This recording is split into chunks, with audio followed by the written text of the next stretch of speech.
सभी के लिए। हाँ, मैं तो चूँकि मैं दिल्ली में सांसद हूँ और बिहार, यूपी, झारखंड से मेरा संबंध है, तो मेरा मन वहाँ पे चला गया। बजट पर चर्चा के दौरान मनोज तिवारी ने यूपी बिहार के लोगों के लिए बड़ी मांग रख दी है। मनोज तिवारी का ये भाषण यूपी और बिहार के लोगों का दिल जीत लेगा। दरअसल मनोज तिवारी ने बजट पर चर्चा के दौरान दिल्ली एम्स का मुद्दा उठाया और कहा कि यहाँ पर मरीजों को तो बेड मिल जाता है, लेकिन उनके साथ आए परिवारजनों को रात बाहर ही काटना पड़ता है। मनोज तिवारी ने अपने आगे के भाषण में कहा कि जिस तरह से लोग आते हैं मरीज को लेकर के इलाज के लिए, उनको रात सड़क पर काटना पड़ता है। बीच में किसी ने टोका तो मनोज तिवारी ने कहा कि भले से हम दिल्ली के सांसद हैं, लेकिन दिल तो यूपी बिहार वाला ही है। सुनिए मनोज तिवारी ने चिकित्सा व्यवस्था को लेकर के क्या कुछ कहा। वैसे तो ये इतना महत्वपूर्ण विषय है कि इस पे जितना भी बोला जाए वो कम होगा, और सभी सदस्यों को मैं सुन भी रहा हूँ। आदरणीय सभापति महोदय, इस देश के लोगों को बहुत खुशी है कि नरेंद्र मोदी सरकार लगातार स्वास्थ्य के बजट में वृद्धि कर रही है।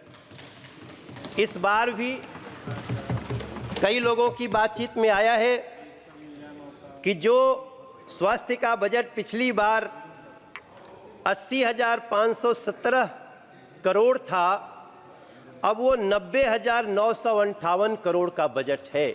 सभापति महोदय, ये बताता है कि सरकार स्वास्थ्य को लेकर के कितनी गंभीर है। और उसमें भी एक समय था जब इसी सरकार में हमने देखा था कि स्टंट जो लाखों रुपए का होता था, और उस स्टंट को नरेंद्र मोदी जैसे प्रधानमंत्री ने, जो गरीब घर से आते हैं, गरीबों के दिल की बात समझते हैं, और इस देश में स्टंट उसकी कीमत मात्र 26,000 कर दी गई थी, जिसके कारण आज गरीब से गरीब घरों में भी लोग इस हृदय के समस्याओं को दूर करने के लिए अब सक्षम हो रहे हैं। यही देश है सभापति महोदय। मेरे क्षेत्र में 20 जनौषधि केंद्र खुल चुके हैं। हमारे यहाँ दिल्ली के सांसद साथी हमारे सब बैठे हैं। दिल्ली में जनौषधि केंद्र के खुलने से जो दवाई 600 रुपये में एक पत्ता मिलती थी, वही दवाई लगभग 60 रुपये में मिल जाती है, मात्र 60 रुपये में। और इस बजट में वैसे तो बहुत सारी बातें हैं, लेकिन एक ऐसा प्रावधान किया गया है जिसने खुशी के आंसू लाए हैं उन लोगों के मन में, उनके आंखों में, जो लोग कैंसर से पीड़ित होते थे या उनके परिवार के लोग कैंसर से पीड़ित होते थे। मुझे लगता है चाहे ये ट्रेजरी बेंच हो, चाहे वो सामने का बेंच हो, सभी लोग इसको अप्रिशिएट कर रहे हैं कि अब कैंसर की 3 महत्वपूर्ण दवाइयां, जिनमें लोगों को इतना बड़ा खर्चा होता था कि कई बार तो गरीब परिवार के लोग हिम्मत तोड़ देते थे, आज तीनों दवाइयों को इस बजट में कस्टम के शुल्क से मुक्त किया गया है और उसका बहुत ही आसान इलाज हो गया है। मैं अपनी बात को बहुत लंबा नहीं करूंगा सभापति महोदय। मैं एम्स का गवर्निंग बॉडी का मेंबर हूं और मैं पिछले 4 साल से उसके साथ काम कर रहा हूं। मुझे लगातार लोगों के जो कॉल्स आते हैं, लोग जैसे परेशान होकर आते हैं, तो मैं 2 सुझाव देना चाहता हूं इस बजट के मार्फत। जो आदरणीय अर्जुन राम मेघवाल जी बैठे हैं और हमारे मंत्री जी बैठे हैं, हमारे एम्स में जितने लोग आते हैं, इलाज तो उनका तुरंत शुरू हो जाता है, लेकिन उनको बेड की बहुत भारी समस्या होती है। इसके तहत जो लोग उनको लेके आते हैं, जिसका इलाज शुरू हो गया, वो सड़कों पे सोते हैं सभापति महोदय।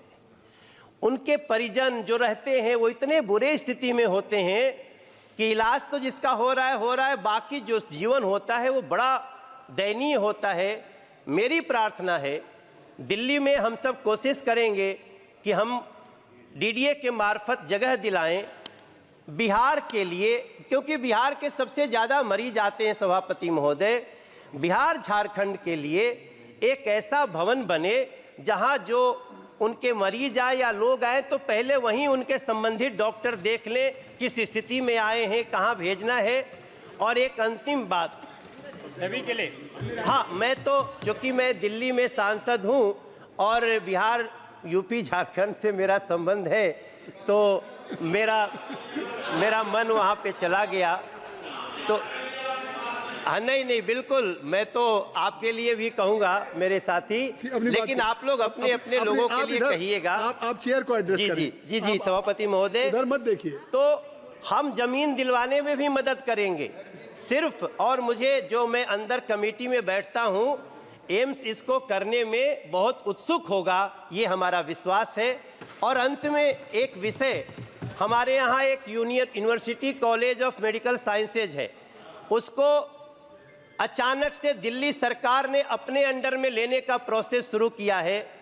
मैं प्रार्थना करता हूँ ये दिल्ली की जो सरकार है, आम आदमी पार्टी की गवर्नमेंट, उसके पास न स्कूल संभल रहे हैं न अस्पताल संभल रहे हैं। मैं प्रार्थना करता हूं चेयर के थ्रू मंत्री जी से कि हमारे university college of medical sciences को, UCMS को दिल्ली सरकार में न जाने दिया जाए, कृपया जहां है वहीं रहने दिया जाए ताकि बच्चों की ज़िंदगी बन सके। मैं इस चर्चा में भाग लिया, बहुत बहुत धन्यवाद। धन्यवाद।